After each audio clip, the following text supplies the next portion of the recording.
और नाराज ना होना अगर एक मैं बात कह दूं कि 100 मुसलमानों में से 98 मुसलमानों को जनाजे की दुआ भी नहीं आती। 100 में 2 मिलेंगे जो खड़े होकर जनाजे की दुआ सुना दे, नहीं आती, बहुत मुश्किल।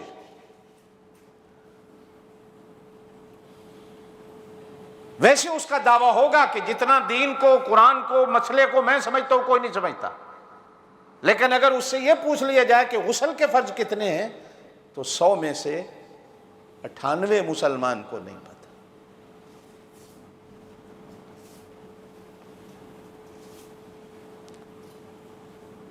और अगर किसी को पता भी है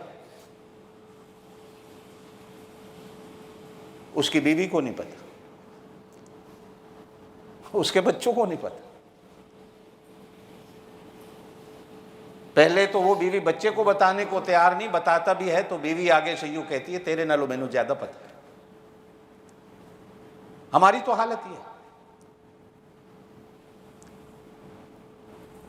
बल्कि मैं दावे से अगर ये बात कहूं कि मिंबर पे बैठने वाला हमारा जो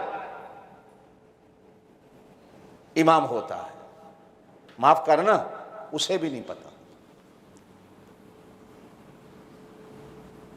हमारे मुल्क के पाकिस्तान में कराची पढ़े लिखे लोगों का शहर शुमार होता है, पढ़े लिखे लोगों का। 1984, 85, 86 में गवर्नमेंट की तरफ से मैं मस्जिदों और मदारिस पर सुपरवाइजर लगा के पता करो कि कितने पढ़े लिखे इमाम हैं। आप यकीन जाने कि कराची जैसे शहर में भी 100 में से सिर्फ 20 मस्जिदों के इमाम पढ़े लिखे नजर आए, 80 इमाम अनपढ़ थे।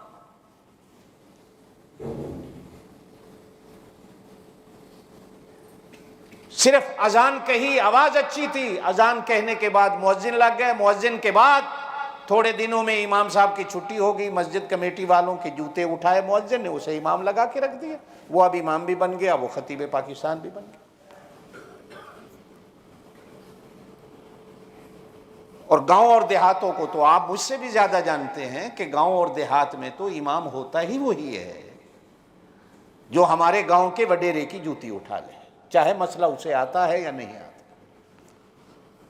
वो आपकी बकरी गुम हो जाए, मुर्गी गुम हो जाए तो मस्जिद में ऐलान करे, कपड़े का डिप्पू लग जाए तो मस्जिद में ऐलान करे, गोश्त सस्ता हो जाए, सब्जी हो जाए तो मस्जिद में ऐलान करे। हमारा मेयार ये होता है कि इमाम को रखते वक्त भी ये बात होती है कि साहब तनख्वाह क्या मिलेगी, तो यकीन जाने हमारे यहां तो है, आपके यहां पता नहीं कि जी मौली साहब जमना मरना थोड़ा होएगा, तनख्वाह की करनी है तुझी। जो बच्चा जमेगा उसके कान में अजान कहना, उसके 10 रुपए दे देंगे, और जो मरेगा जनाजा पढ़ा देना, जनाजे के पैसे दे देंगे, अल्लाह अल्लाह खैर चल। हमारे यहां मेयार ये है।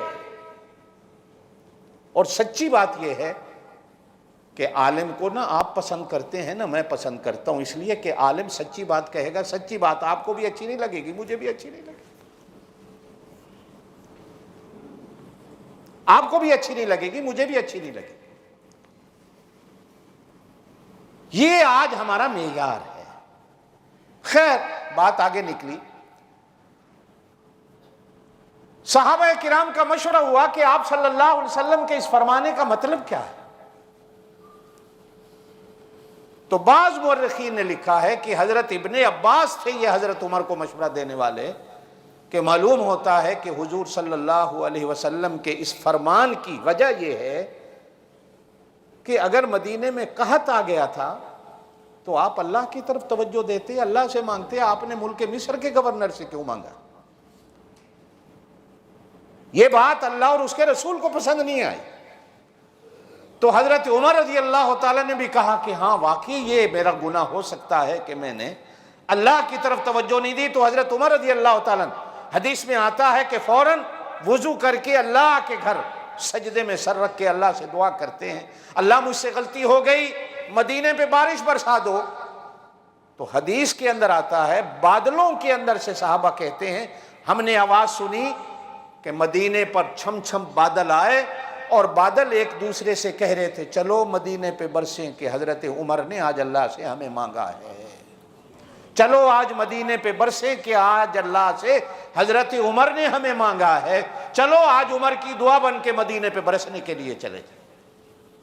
तो फिर मदीने पे छम छम बारिश बरसी।